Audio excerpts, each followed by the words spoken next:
एक गांव में एक रेखा नाम की औरत रहा करती थी।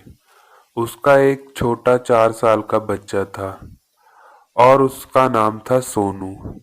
सोनू की एक चाची भी थी जिसका नाम सुस्मिता था।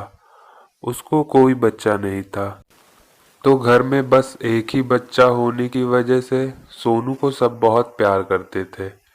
उसकी दादी उसे बहुत मानती थी, उसके चाचा उसे बहुत मानते थे। बस उसकी चाची ही थोड़ा उससे गुस्सा रहती थी और नफरत करती थी, क्योंकि सब सोनू सोनू करते रहता था और उसे कोई ध्यान नहीं देता था।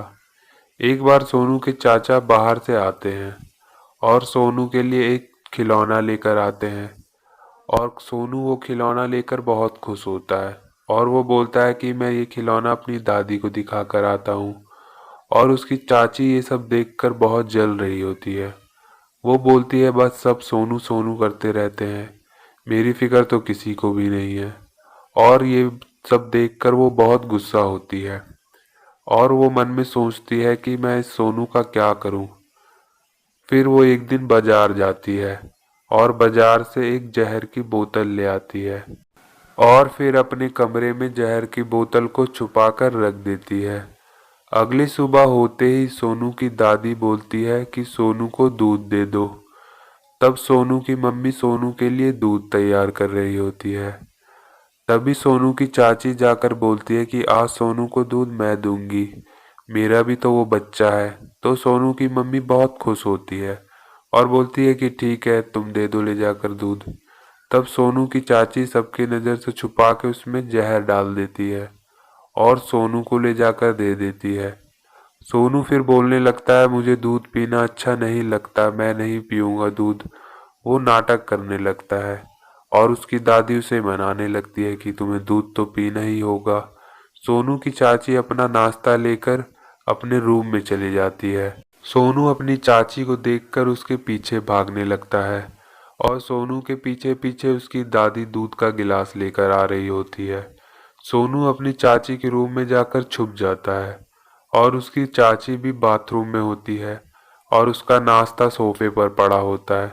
तो उसकी दादी वहां पर दूध रख देती है और वहीं पर सोनू की चाची का भी दूध होता है। और फिर उसकी दादी सोनू को ढूंढने लगती है। फिर सोनू जब मिल जाता है तो उसकी दादी उसकी चाची का दूध उठा लेती है और सोनू वाला गिलास वहीं पर रह जाता है। सोनू फिर दूध पीकर सो जाता है और फिर सोनू की चाची नाश्ता करके वही दूध जहर वाला दूध का गिलास पी लेती है और फिर उसे कुछ होने लगता है। वो फिर चिल्लाने लगती है कि मुझे बचाओ, मुझे क्या हो रहा है। पर उसकी आवाज़ किसी को नहीं सुनाई देती और वो वहीं पर मर जाती है। फिर सोनू के चाचा आते हैं रूम में और वो देखते हैं कि सोनू की चाची वहीं जमीन पर पड़ी है। वो चिल्लाकर सारे घर वाले को बुला लेते हैं। सारे घर वाले आते हैं और देखते हैं कि सोनू की चाची मर गई है। फिर सब सोचते हैं कि ये कैसे हो गया। फिर सब सोनू की चाची का अंतिम संस्कार कर देते हैं। किसी को पता नहीं चलता कि सुष्मिता कैसे मरी है। एक दिन रात में सोनू अपने मम्मी पापा के साथ सो रहा होता है। तभी वहां सुष्मिता आती है और वो देखती है कि सोनू सो रहा है। तब वो देखती है कि आज मैं इसे नहीं छोड़ूंगी, इसकी वजह से मेरी जान भी चली गई। बहुत सब सोनू सोनू करते रहते हैं ना, आज मैं इस सोनू को ही मार डालूंगी। सोनू में इनकी जान बसती है, तभी इन्हें पता चलेगा। तब वो सोनू को आवाज लगाने लगती है।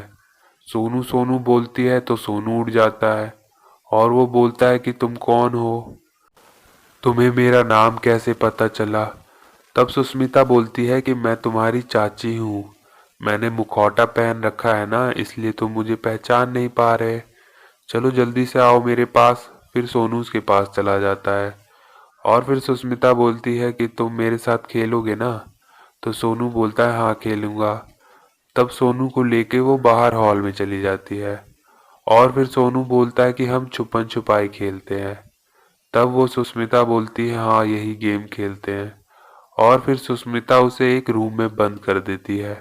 फिर सोनू की माँ रेखा का आंख खुल जाता है और वो देखती है कि सोनू यहाँ पर नहीं है। तब वो सोनू को ढूंढने लगती है। वो सोचती है कि क्या पता दादी के पास चला गया हो, तो वो दादी के रूम में जाकर देखती है, वहां भी सोनू नहीं होता। तब वो जोर जोर से रोने लगती है। सारे घर के लोग उठ जाते हैं और वो पूछते हैं कि तुम क्यों रो रही हो। तब वो बताती है कि सोनू नहीं मिल रहा। तब सब लोग ढूंढने लगते हैं। फिर सोनू के चाचा को सोनू की चप्पल मिल जाती है, तो सोचते हैं कि क्या पता इसी रूम में बंद होगा। तब वो रूम खोलकर देखते हैं तो सोनू नीचे जमीन पर सोया हुआ होता है।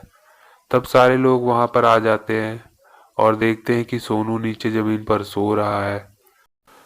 फिर सब सोनू को गोद में उठाकर लेकर चले जाते हैं। और फिर सुष्मिता चुड़ैल वहां पर देखने लगती है और गुस्सा होने लगती है। वो बोलती है कि तुम लोगों ने फिर इसे बचा लिया, पर अब नहीं बचा पाओगे। फिर अगले दिन सुबह होती है और सुबह सोनू खेल रहा होता है। वो अपनी माँ रेखा से बोलता है कि माँ मेरे साथ खेलो ना। तो रेखा बोलती है कि मुझे बहुत काम है अभी, मैं काम करके खेलूंगी, तुम जाओ अपनी दादी के साथ खेलो। तब सोनू फिर अकेले ही खेलने लगता है और सुष्मिता सोनू को देख रही होती है। वो देखती है कि जहाँ सोनू खेल रहा है वहाँ पर एक प्रेस रखा हुआ है, तो वो वहीं पर प्रेस को चालू कर देती है और सोनू वहीं खेल रहा होता है। फिर सोनू प्रेस के पास जा रहा होता है खेलते खेलते। तभी सोनू की माँ रेखा उसे देख लेती है और वो दौड़ कर जाती है और सोनू को वहां से हटा देती है। और फिर उसकी माँ का हाथ जल जाता है। तब वो जोर से चिल्लाती है तो पूरे घर वाले आ जाते हैं और बोलते हैं कि तुम्हें क्या हुआ, क्यों चिल्लाया तुमने।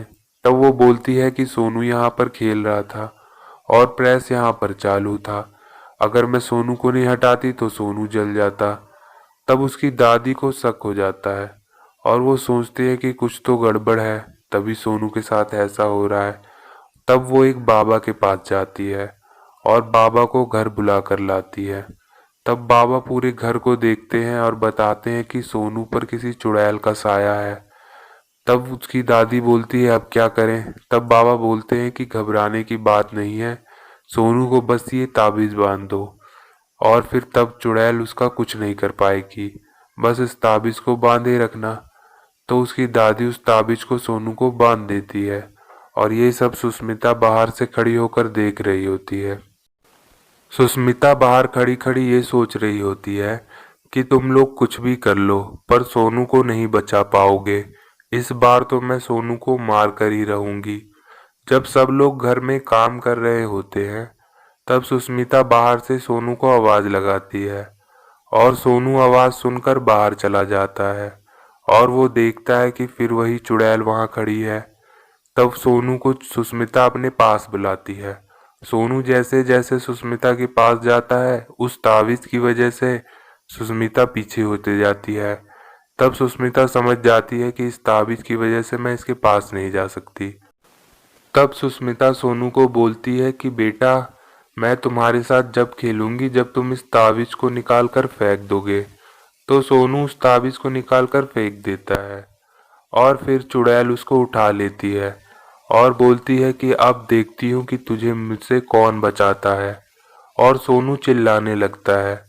तभी सोनू के सारे घर वाले आ जाते हैं और वो लोग देखते हैं कि एक चुड़ैल सोनू को लेकर जा रही है। तभी सोनू की माँ बोलती है कि ये चुड़ैल मेरे बेटे को लेकर जा रही है, मेरे बेटे को जल्दी बचाओ। सब दौड़कर उसके चुड़ैल के पीछे पीछे जाने लगते हैं। तभी चुड़ैल वहीं के तालाब में चली जाती है और सोनू को एक पेड़ से लटका देती है और उस तालाब में दो मगरमच्छ भी होते हैं। तभी सब घर वाले सोनू के वहां पहुंचते हैं।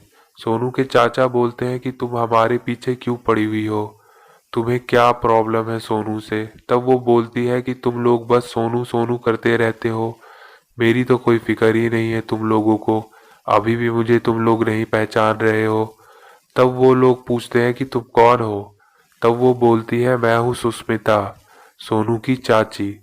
मैंने सोनू के दूध में जहर मिलाया था पर पता नहीं कैसे वो मेरे दूध से बदल गया।